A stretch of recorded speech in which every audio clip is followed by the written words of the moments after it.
党の元委員長矢野純也さんは黒い手帳という本を出しています。そのサブタイトルは創価学会日本占領計画の全記録というものです。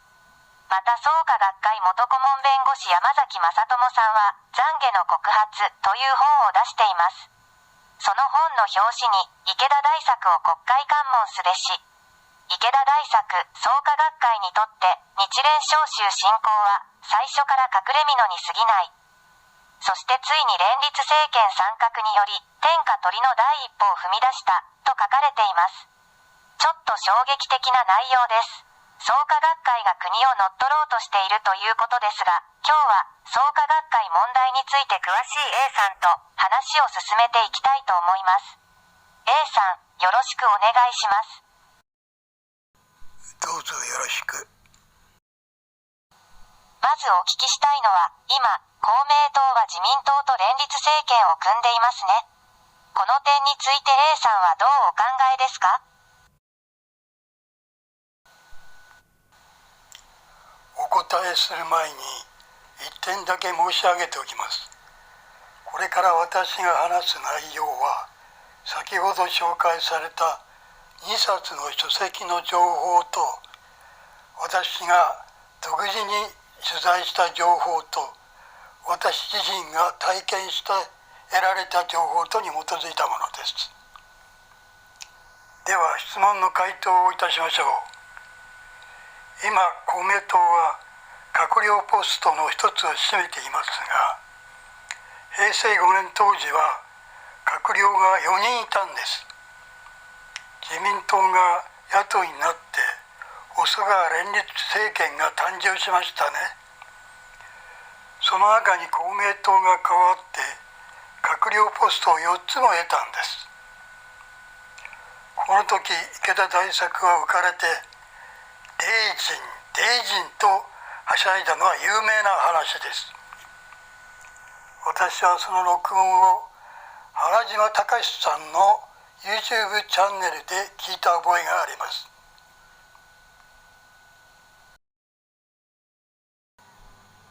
原島隆さんは創価学会の元教学部長で造反した人ですね。今は個人となってるようですが。そうです。このように池田大作は自分の弟子を4人も閣僚に送り込んで連立政権を動かす力となっていたんです。でも創価学会と公明党が癒着したまま権力の中枢に入ってくることには国民の大多数が批判的じゃないんですかね。その通りです。山崎正智さんはすでに昭和55年に池田大作の天下取り構想について全容を明らかにし警鐘を鳴らしています。それによると池田大作は昭和35年会長就任直後から天下取り構想を練っていました。昭和38年幹部に対して諸君天下を取ろうと声を上げ、翌年公明党を作って衆議院に進出を果たしました。さらに池田大作は次のように言い放った。釈伏によって勢力の拡大が今まで通り進めば、昭和47年頃には日本の人口の過半数が創価学会員となり、公明党は国会において過半数を占める。その時自分が総理大臣となり天下を治める。当時池田大作さんはすでに閣僚名簿まで作って側近に見せていたのです。しかしそんなにうまくいくと思いませんが。そうなんです。この単独政権計画は昭和50年代後半の段階で結局達成不可能と判断されました。それではその後はどうしたんですか？根本の方針が変更されました。とりあえず公明党は政権党である自民党と連立政権を組み、それによって国民の創価学会に対するアレルギーを和らげ、次に豊富な資金と固い票集めで政権党の選挙を支配してイニシアティブを取りに行くことにしたんです。つまり政界のキャスティングボートを握るということですね。そうです。池田大作さんが公明党を作ったんですから、公明党は池田大作さんによって支配されてるんですよね。公明党の首脳をはじめ国家議員の候補者決定に至るまで、公明党の人事は一切池田大作さんが決めます。公明党の重要な政策や方針も同じです。人事に関する池田大作の司祭については、矢野純也元公明党委員長が月刊誌文藝春秋に公表した手記などで詳しく述べられています。例えば二階堂擁立劇、鈴木都知事おろし、新政党との連携など、すべて池田大作の指令によるものです。公明党が池田大作さんによって支配されているとすると、公明党が政界のキャスティングボートを握った場合、池田大作という独裁者の考えに基づいて国が動くということもあるわけですね。その通りです。よくそこに気づいてくれました。それが一番怖いことなんですよ。ところで山崎正智さんが言っているんですが、権力機構に潜り込むスパイ学会員を養成する法学委員会というのがあるということを明かしています。それはどんなものなんですか？池田大作の天下取りのアプローチのやり方には2通りあるということです。一つのアプローチは公明党のような政党によって直接的に権力を奪うというものです。もう一つのアプローチが法学委員会です。これは重要な権力機構に創価学会員を送り込み、最終的にその権力機構の3分の1の職員を創価学会員が占めるようにすることを目標にします。そうなると国のさまざまな権力機構の情報が池田大作、創価学会に筒抜けになってしまいますね。その通りです。情報だけではない。彼らのやりたい放題ですよ。この法学委員会は山崎氏が中心になって計画を立ててきました。その危険性について述べます。例えば検事という地位はいつでもどこでも誰でも逮捕したいときに逮捕できる強大な権限を持っています。ゼネコン疑惑の捜査中、担当検事が取り締まり中の参考人に暴力を振るって怪我させて、自分の思うような供述を強要したという事件がありましたね。彼は結局、罷免されて逮捕されたんですが、創価大学出身であることが報道されていました。そうです。彼は創価大学出身の池田大作親衛隊の一人でした。このような池田親衛隊のような検事が増えて、池田大作と創価学会のために権限を乱用するようなことがあったらどうなるでしょう。つまり反対者の弾圧や学会員へのエコひいきを行うようになったらどうでしょうか。取り調べが偏った不公平なものになると思います。私もそう思います。法学委員会は学生部の中から司法試験、国家公務員試験、あるいは外国会試験を目指す者を募って特訓し、各界に送り込むことに力を注いでいます。例えば創価大学では開学以来、東大大学院の教授が担当して司法試験のための特別セミナーが設置されています。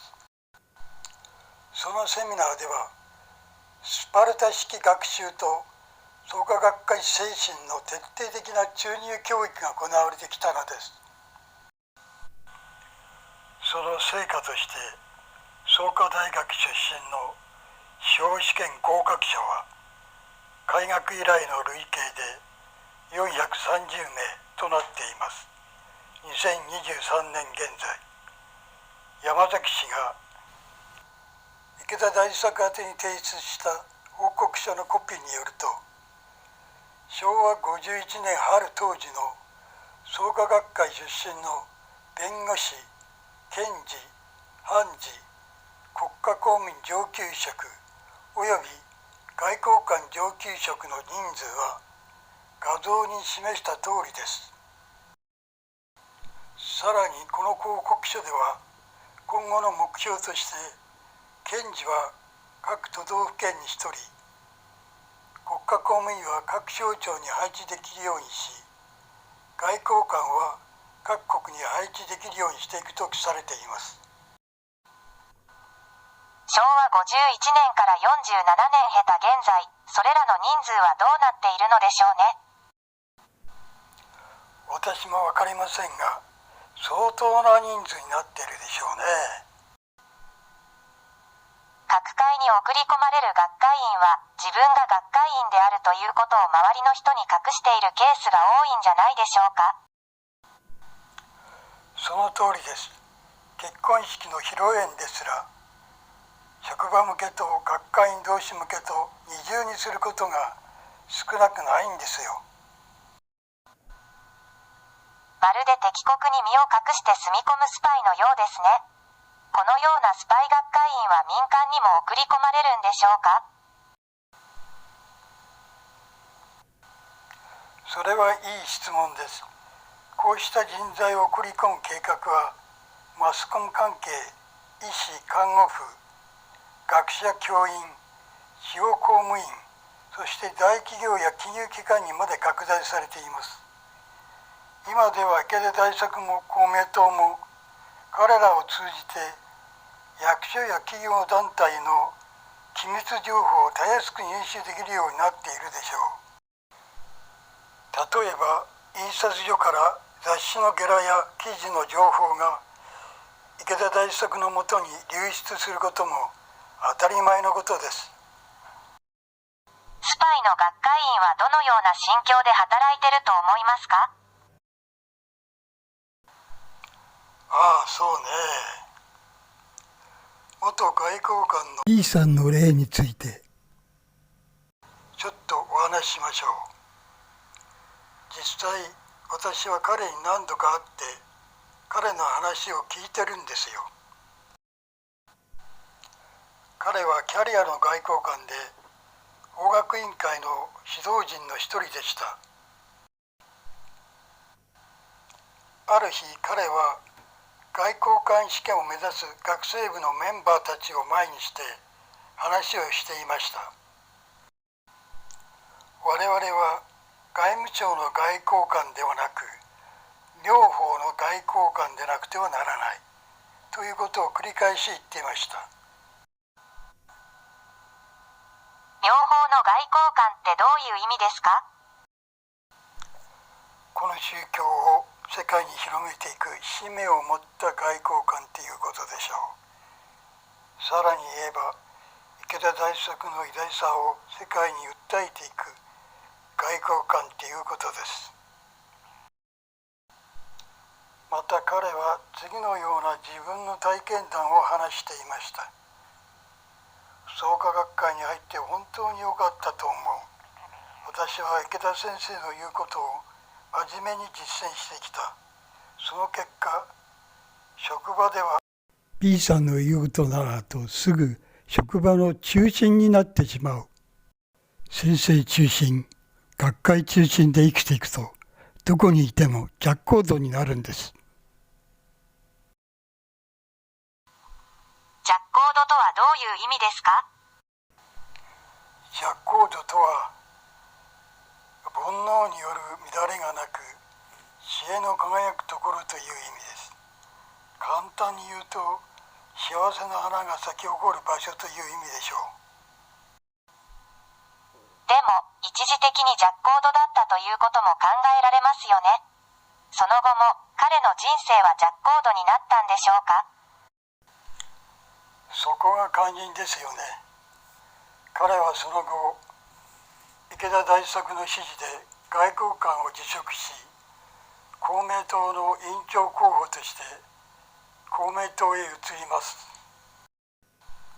そして平成2年2月の総選挙に初めて立候補し当選しました。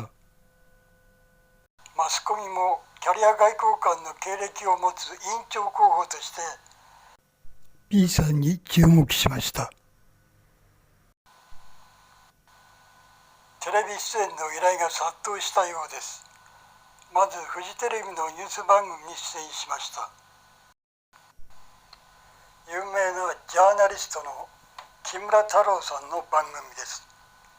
石原慎太郎の息子の石原伸晃さんも政界のニューフェイスとして一緒に出演しています。番組の前半から後半にかけては木村太郎さんの質問を無難にこなしていました。ところが最後の方で木村太郎さんが次のような質問をしました。公明党は人間性社会主義ということを打ち出していますが、それはどのようなものですか？この質問の回答に B さんはまるで関係ないことを話し始めました。コンピューターの CPU が暴走したように私には見えました。司会の木村太郎さんも盛んに苦笑しています。ここで番組は終わりました。すぐに職場の中心になってしまうと話した B さんの対応とは思えないですね。この時はなんかちょっと変だな程度に済んだんですけどね。1週間ぐらいしたらまた今度はテレビ朝日の番組に出演したんですよ。ジャーナリストの田原総一郎さんの番組です。田原さんが B さんに質問しました。創価学会と二千商事が争ってますね。一体何が原因なんですか？この質問に対して B さんはまた関係ないことを話し始めたんです。木村太郎さんの時は苦笑で済みましたが、今回はそうはいかなかった。そんなこと聞いてないじゃないですか。田原さんは B さんを一喝したんです。そうしましたら B さんの顔はうつむいて、彼の両手がわなわなと震え出したんです。それはテレビで見ていてもはっきりわかるくらい激しいものでした。自分の欠点をテレビの前で晒してしまったということですね。そうです。政界のリーダーとしては最もふさわしくない人間であることを内外に示してしまったのです。その後、彼の姿をテレビ画面で見たことはありません。そして選挙に出て当落を繰り返し、しかし私は思うんですけど、彼は心の中では穏やかでない日々を送っていたと思うんです。外務省に残っていればおそらく大使になっていたでしょう。池田先生中心で生きているとどこにいてもジャックコードになると語った B さんですけど、それは彼の思い込みに過ぎないということが実証されたわけですね。彼は池田大作による犠牲者の典型的な一人だと思います。